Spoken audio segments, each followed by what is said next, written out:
We're back to lesson 29. This is one we had some time ago, but we weren't able to understand everything that was in there then, so we want to review what we have learned before and pick up the new things.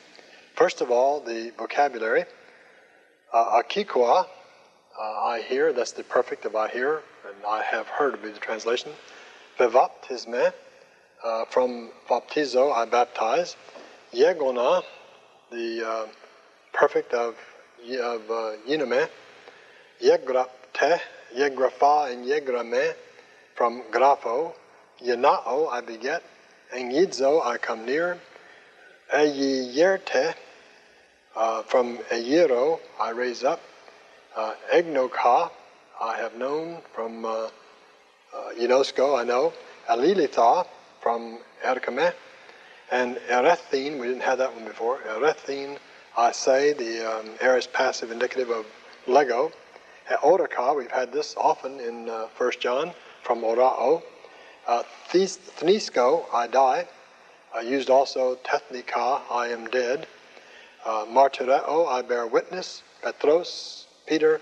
And pleroo, I fulfill. That's the vocabulary. Now we have the forms. Now remember that this is the fourth and fifth principal part. Paragraph 426, we have the perfect active indicative. Aas, amination, you've already had that. And then in paragraph 442, we have the perfect middle. Now, remember the shot we had before of the imperfect middle? Now we have the perfect middle. And that, I told you, I didn't pose for that other one, that imperfect middle. I didn't pose for that one. But I posed for this one, right? That's the perfect middle. You find that in 442. Me sete methaste unde. Now this is the only one, the only form in the middle that has the full second person singular ending. Se. Me se te. So those are the forms that we've already learned. Now let's go back and pick up some that we had not learned before. 427, for instance, we have the perfect active infinitive of Leo, and that's lelikene, the perfect active infinitive. Then 429, we have the, just a notation there, the fourth of the principal parts, fourth and fifth. Then in 430, he says that the kappa alpha and the reduplication are the characteristics. We've already had that. Then 431, you would expect these to have, being a primary tense, to have primary personal endings, but in the active it does not. It has secondary endings, and we already noted that. Then 433, a new form, the perfect active participle. Lelikos, leliquia, lelikos.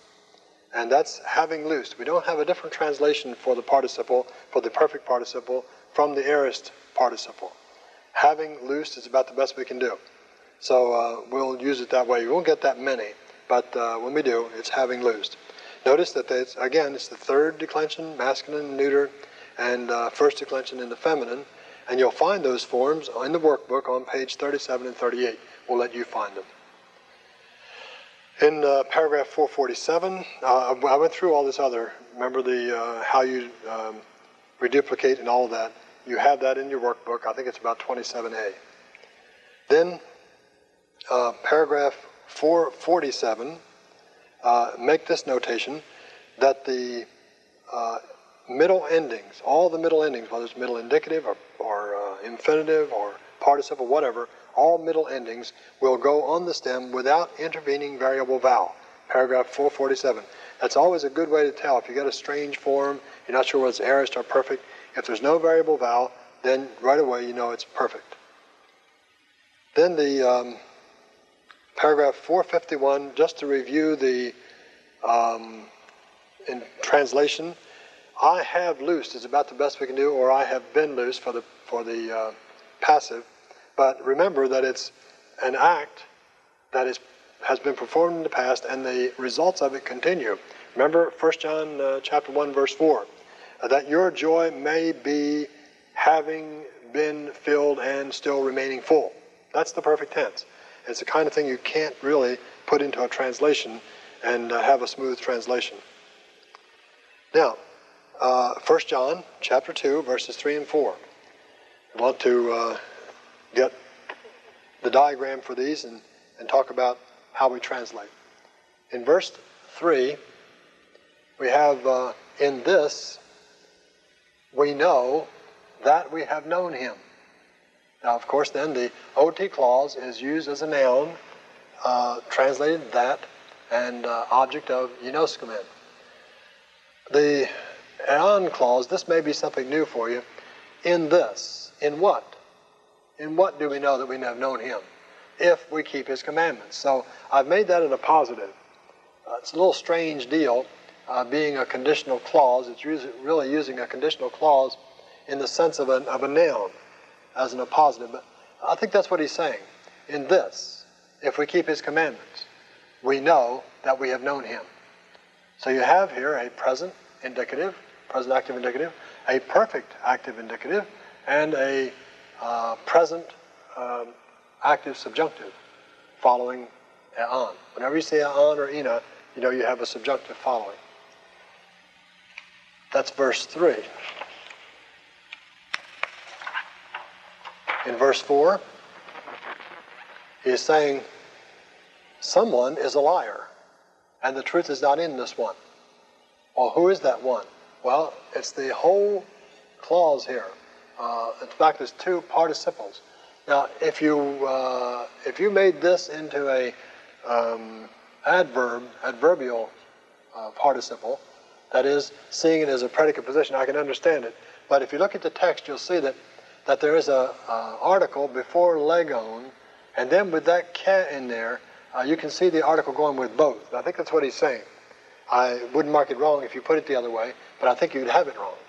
So, he's saying, the one who is saying, quote, and this OT sometimes is a quotation, who is saying, quote, I have known him, and is not keeping his commandments.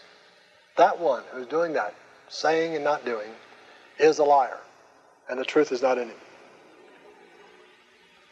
I don't want to mix you up here. Saying what? Saying that. Keeping what?